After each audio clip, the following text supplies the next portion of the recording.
एक बार फिर से स्वागत है और आज हमारे साथ है आदर्श किड्स केयर के डायरेक्टर और साथ ही साथ आदर्श इंग्लिश पाठशाला के डायरेक्टर आदर्श जी। आपका स्वागत है। पहला सवाल आपका एक सीधे से, चूँकि आप शिक्षा के क्षेत्र से जुड़े हुए हैं और कहीं ना कहीं सबसे बड़ी समस्या आती है कि प्राइमरी एजुकेशन जो है कहीं ना कहीं किसी बच्चे के जीवन की आधार होती है। क्या लग रहा है बच्चों को देखने के बाद जो प्राइमरी एजुकेशन की स्थिति है, आपकी नज़र में क्या क्या कहना चाहेंगे आप? जी, धन्यवाद। सबसे पहले मैं आपको बहुत बहुत धन्यवाद देना चाहता हूँ। और मैं आदर्श इंग्लिश पाठशाला और आदर्श किड्स केयर के डायरेक्टर हूँ, आदर्श सिंह। और जहाँ तक देखा जाए रूरल एरिया में हमारे जो ग्रामीण क्षेत्र है वहाँ जो प्राथमिक स्कूल है वहाँ या तो शिक्षक की कमी है, बहुत सारे ऐसे भी विद्यालय हैं जहाँ शिक्षकों की कमी है।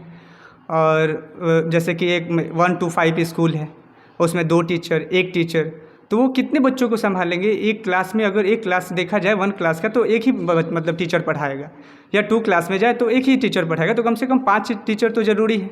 लेकिन वहाँ 2 टीचर 3 टीचर, तो ये हम तो बोलेंगे ये सरकार की कमियाँ हैं।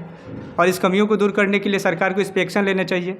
अगर वैकेंसी है, बहुत सारे बीएड किए हुए, बहुत सारे सीटेट स्टेट क्वालिफाइड अभी टीचर मतलब ऐसे हैं हमारे देश में, हमारे राज्य में, जिसको बहाल करें, वैकेंसियाँ दें, वैकेंसी आए।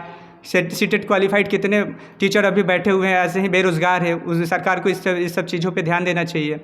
और मैं कहूँगा कि यही कि मतलब जितने भी ये प्राइमरी स्कूल है, गवर्नमेंट स्कूल है, उसमें अच्छे से अच्छे शिक्षक को बहाल किया जाए, तब जाकर के हमारी शिक्षा व्यवस्था ठीक हो सकती है। अभी अगर हाल ही में बात किया जाए तो जो सरकार की एक योजना है कि कहीं ना कहीं जो शिक्षा व्यवस्था को बदलाव किया जाए। अभी तक हम एक नॉर्मल एजुकेशन लेते थे, आप मैट्रिक के, इंटर के, ग्रेजुएशन के हमारी काम कंप्लीट हो जाती थी। लेकिन कहीं ना कहीं जो आजकल स्किल की जो डिमांड हो चुकी है, चाहे आप कम्युनिकेशन स्किल्स हो या कोई टेक्निकल हो, प्रोफेशनल हो, आईटी सेक्टर से जो कुछ भी हो, आजकल इसकी डिमांड काफ़ी अधिक है। और क्या लग रहा है कि क्यों ना जो ग्रामीण क्षेत्र के जो शिक्षा व्यवस्था जो यहाँ के बच्चे हैं इस चीज़ को समझ पा रहे हैं ताकि उनके लिए रोज़गार पाना आसान हो जाए?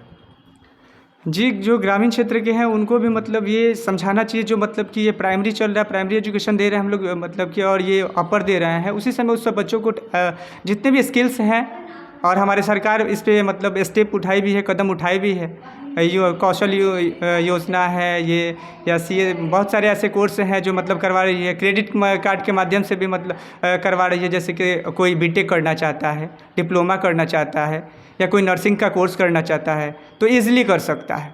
सरकार हमारी प्रोवाइड कर रही है लोन बच्चों को करना चाहिए। इसमें पहले था कि हाँ, पहले का मुद्दा था कि हाँ हमारे पास पैसा नहीं है तो कैसे करें, क्या करें, नहीं हो पाता था। लेकिन आजकल तो सारी सरकार हमारी सुविधाएं दे रही है। अगर बच्चा के अंदर टैलेंट है, उसको दिखाना चाहता है, चाहे जिस क्षेत्र में जाना चाहते हैं वो जा सकता है आसानी से।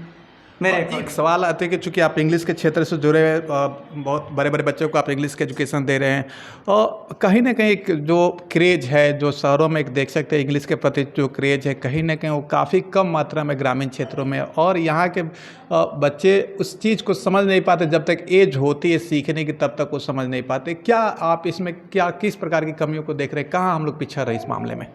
जी देखिए, जहाँ तक मेरा अनुभव है, बच्चों को शुरू से अगर अंग्रेजी पढ़ाया जाए, गवर्नमेंट स्कूल में बच्चों को अंग्रेजी की शिक्षा दिया जाए, तो शायद ये बच्चों आगे चल के बच्चों को दिक्कत नहीं होगी, कोई समस्याएं नहीं होंगी सीखने में। लेकिन बच्चों को धीरे मतलब कि शुरू से अंग्रेजी पढ़ाया ही नहीं जाता। या तो मैथ पढ़ो, हिंदी पढ़ो, अंग्रेजी के लिए कोई इशू ही नहीं होता। जैसे 10th तक हम देखा जाए सब जगह नंबर जोड़ता है, लेकिन ये बिहार है, बिहार बोर्ड में 10th का नंबर नहीं जोड़ता, इसलिए बच्चे पढ़ते भी नहीं हैं। इसलिए एक सवाल आपने काफ़ी अच्छा उठाया कि हमने बहुत सारे बच्चों के साथ बातचीत की कि आप इंग्लिश सीखना क्यों नहीं चाहते, तो उनकी एक ही थी कि सर 10th में तो पूछता नहीं, 10th ऐड नहीं होते, उसके मार्क्स कहीं ना कहीं, इसलिए हम लोग नहीं सीख पाते, बाकी हम लोग दूसरे सब्जेक्ट पर फोकस करते हैं।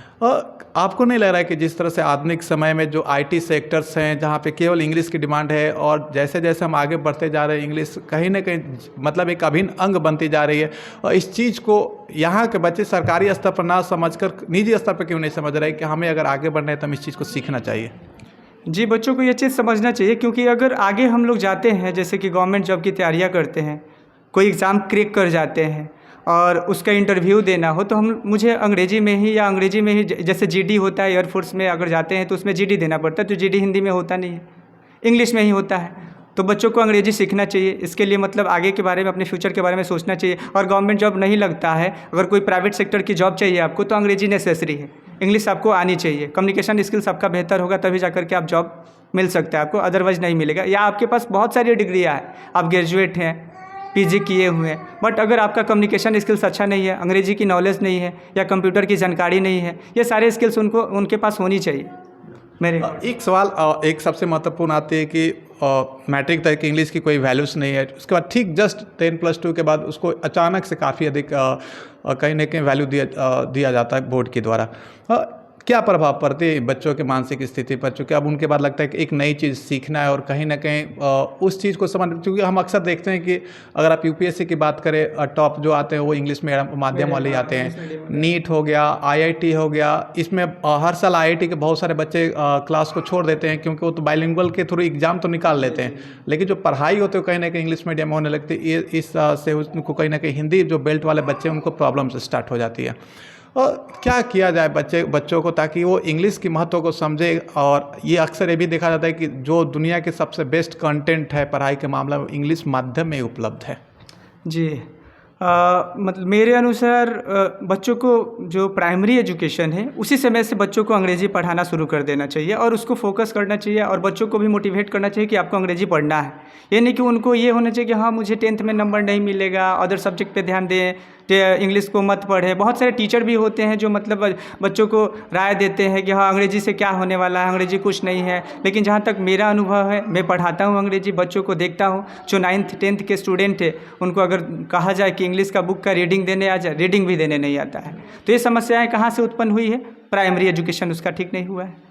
या तो अगर हम लोग फंडामेंटल बुनियादी स्तर से देखा जाए तो फंडामेंटल हमें सुधारना होगा। फंडामेंटल अगर हम लोग प्राइमरी एजुकेशन बच्चों को अगर सही से नहीं देते हैं और अंग्रेजी नहीं पढ़ाएंगे तो आगे चल के उसको दिक्कत होगा ही। बहुत आप बहुत सारे बच्चों से जुड़े हुए हैं, आपको एक अनुभव भी है जो देहात के बच्चे जब आपके संस्थान में आते हैं और शुरुआती प्रॉब्लम्स बच्चे फेस नहीं करते होंगे, शुरुआती प्रॉब्लम्स आप फेस करते होंगे कि हम कैसे इनको समझाएं, कैसे बताएं, कैसे इनके लिए क्या करें। क्योंकि अब 10th क्लास के बच्चों को रीडिंग दिलवाना एक टीचर के लिए काफ़ी मुश्किल हो जाती है कि उसको हम किताब पढ़ाना अगर 10th क्लास में सिखाएंगे तब ये सीखेगा कब। तो आप किस प्रकार की प्रॉब्लम को फेस करते हैं जब नए बच्चे आते हैं आपके संस्थान में?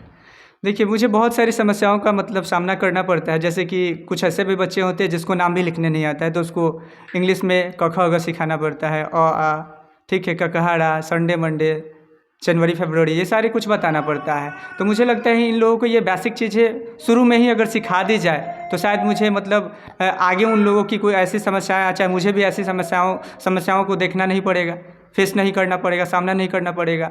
लेकिन उन लोगों की वजह से मुझे भी सामना करना पड़ता है, कड़ी मेहनत करनी पड़ती है उन लोगों के लिए।